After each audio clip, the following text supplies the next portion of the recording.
से लड़ रही है, कोविड सेंटर में है, लेकिन तभी भी होती है किसी का काम बाकी तो नहीं।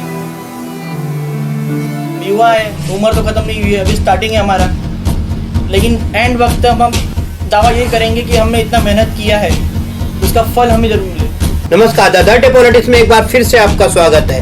आगामी चुनाव के मद्देनजर हर राजनीतिक पार्टी में उथल पुथल मचना स्वाभाविक है। इसी के साथ ही किसी भी राजनीतिक पार्टी के साथ लंबे समय तक काम करने वाले कार्यकर्ता अब अपने हक के अनुसार आगामी चुनाव के मद्देनजर अपना चुनावी दावा पेश करते नजर आ रहे हैं। उसी के साथ ही बहुजन विकास आघाड़ी के कट्टर कार्यकर्ता व बेहद युवा तथा आक्रामक कार्यकर्ता कहे जाने वाले अमित भागवत यादव आज हमारे साथ हैं और यकीन कीजिए अपनी माता जी के पद चिन्हों पर चलते हुए इन्होंने क्षेत्र के लोगों के साथ बेहतर कार्य कर भी किया है। इसी के साथ आज हम राजनीति तथा अन्य मुद्दों पर सीधे तौर पर चर्चा करने वाले अमित भागवत यादव से।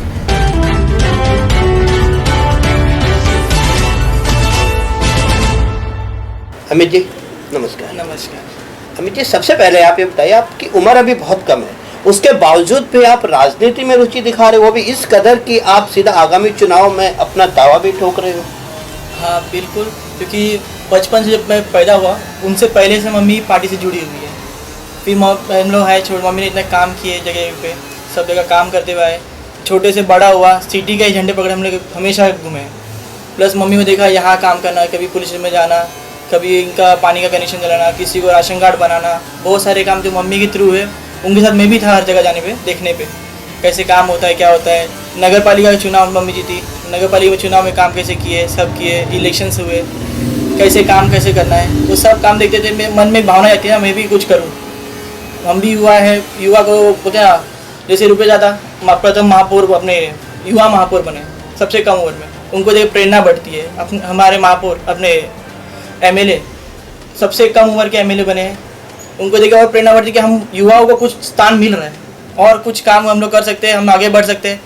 सब बोलते हैं छोटे हो, पीछे कहाँ रहते हो, पीछे रहो, आप आगे जा रहे हो। बोला दिखा हम युवा जो कर सकते हैं वो सब कर सकते हैं, हम युवाओं से ज़्यादा कर सकते हैं। हमारे पास उतनी ताकत है, बिना थके रात बोलो दिन बोलो कभी बोलो हमेशा हाजिर रहते। जैसे मम्मी बीच में मम्मी को कोरोना हो गया था, तभी मम्मी बीमार थी, तभी मेरे को फोन आते थे, भाई अब मेरा ये काम बाकी है, वो काम बाकी है। बोला जो काम बोला वो काम, एक कॉल पे उनका सारा काम मैं कर देता था।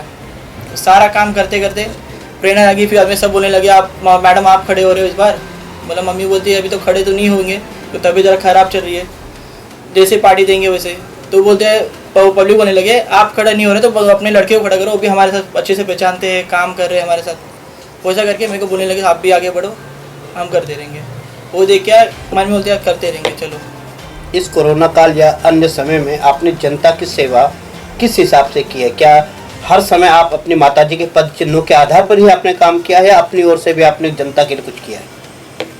जैसे मेरी मम्मी ने स्टार्ट किए सारे काम पहले से, और कोरोना काल में जैसे स्टार्ट हुआ उस दिन से 18 मार्च को मेरा जन्मदिन था, उसी वक्त से हमने स्टार्ट किया कि हम लोग कैंपेन चालू करेंगे, सबको मास्क बांटेंगे, सबको बोलेंगे मास्क पहनो, सैनिटाइज़र यूज़ करो और जितना हो सके सोशल डिस्टेंस में काम करो। तो मैंने बर्थडे के दिन ही सभी को मास्क बांटा गया, उनको बताया कि मास्क पहनोगे उससे आपको फ़ायदा रहेगा, बीमारी से बचोगे।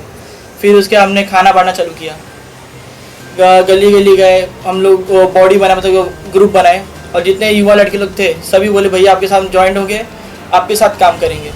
वैसा कि अप्पा नगर है, कृष्णा कॉलोनी है, ये जगह पूरा लड़के सामने से लड़के आगे बोलते भैया आपके साथ काम करेंगे और आपके साथ ही जुड़े रहेंगे। वो यहाँ से मेरा काम था खाना लेके आना, उनको देना, वो घर घर जाके खाना बांटते थे। फिर हमने राशन बांटना चालू किया, घर घर जाके मैं खुद राशन बांटा हर जगह। फिर उसके बाद सैनिटाइज़र की हमने, फिर रोड साफ़ कराया, गटर हो, लाइट हो, ढक्कन हो, वो सारे काम मम्मी के साथ रह के मैंने सब किया है। नगर पालिका काम हो, चाहे पुलिस स्टेशन काम हो या चाहे कोई और अन्य वर्क हो, मम्मी के साथ मिल के हमने सबने काम किया। आगामी वसई विरार शहर महानगर पालिका के चुनाव में आप अपना दावा पेश करने जा रहे हैं, क्या सही बात है? हाँ सही बात है। लेकिन आपकी उम्र अभी बहुत कम है, क्या आपको लगता नहीं है कि इसी क्षेत्र में जिस वार्ड से आप चुनाव लड़ने के इच्छुक हो, आपसे अधिक अनुभवशाली लोग पहले से ही यहाँ पे मौजूद है जो अपने अपना दावा पेश कर चुके हैं? हाँ वो पता है, देखा मैंने आपके माध्यम से, आपके चैनल में देखा, दावा किया।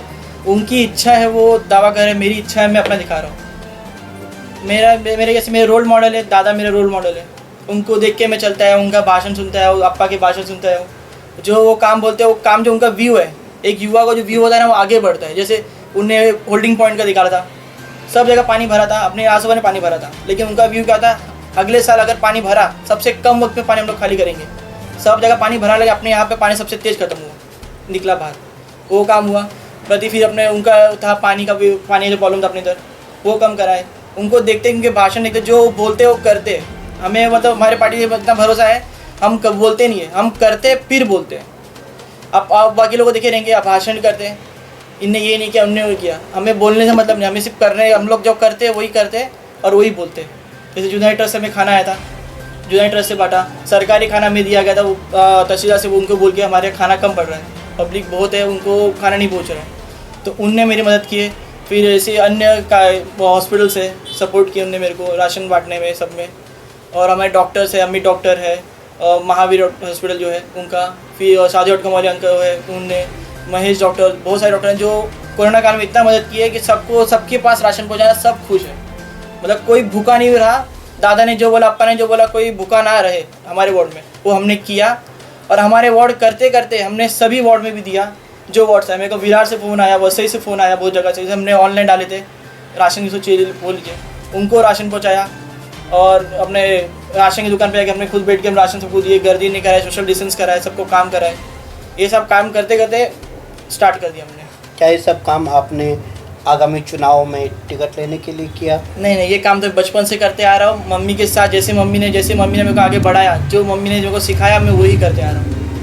मतलब दूसरे की भलाई में ही अपनी खुशी हो, मम्मी ने सिखाया। मम्मी बीमार पड़ रही, हम लोगों ने क्या होते हैं, सर्वे किया, हमने घूमे जगह जगह, राशन बांटे, उसमें मम्मी बीमार पड़ी, मम्मी कोविड पॉजिटिव हुए, वो बीमार पड़े, मैं खुद कोविड का पेशेंट हो गया, मैं बीमार हुआ, मैं ठीक हो गया, मेरे को मालूम नहीं पड़ा, लेकिन मम्मी बीमार पड़ गई, वो सीरियस हो गए। वो सीरियस होने के बाद भी मम्मी हॉस्पिटल पड़ के बोलती है, देख किसी का काम बाकी तो नहीं है, वो मौत से लड़ रही है, कोविड सेंटर में है, लेकिन तभी भी बोलती है किसी का काम बाकी तो नहीं है। मतलब कह सकते हैं कि आपकी मम्मी ने आपको प्रेरणा दी कि विपरीत परिस्थितियों से लड़ करके आप जनता की सेवा करें, ठीक है। और अगर किसी कारण आपको बहुजन विकास आघाड़ी प्रमुख जितेंद्र ठाकुर की ओर से मौका नहीं दिया जाता है चुनाव लड़ने का, तब आप आगे क्या करें? अब जिसने बोलते पिताजी के घर में बड़े हैं, अगर नहीं दिए साथ तो चलेगा, हम अगले साल ट्राई करेंगे।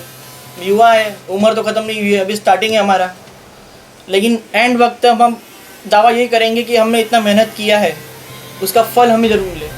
और युवा को मैं चाहता हूँ कि युवा के साथ रहूँ और युवाओं को आगे बढ़ाऊँ। भाई वहाँ देखो कितने सारे युवा जब गलत लाइन में जा रहे हैं, उनको सुधारूँ। हमारे यहाँ पे कितने आपने देखा रहेगा, ऊपर साइड कितने सारे जो सबको गए गली गली सुधारे, लड़कियों को बोले आप ये मत करो, ये करो, तो वो सब लड़के सुधर के हमारे साथ अभी सोशल वर्क कर रहे हैं। कोई संस्था में जुड़े हैं, कोई खाना बांट रहे हैं, कोई राशन बांट रहे हैं, कोई तो चित्रकला बोलते हैं, आपने यहाँ देखा रहेगा, बीच में ड्राइंग बनाए थे वाचनालय मेरा, वहाँ चित्रकला करते हैं।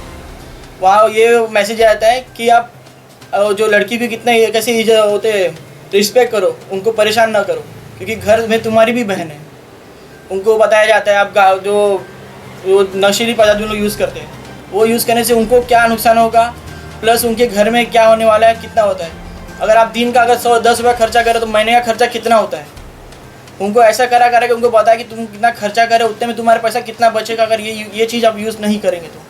वो सुन के कितने लोग सुधरे, बहुत है। अभी मेरे पास कम से कम 150-200 लड़के हैं जो अभी ये चुनाव से पहले ही प्रवेश करने वाले हैं, और महिलाएं बहुत सारे, वो सारे प्रवेश करने वाले बोलते हैं आपके साथ ही काम करना है, आपके साथ ही रहना है, क्योंकि आपने जो हमें सिखाया, जो सुधारा, उनके घर वाले बोलते हैं आप भैया आप जब तक रहोगे हम लोग आपके साथ ही रहेंगे।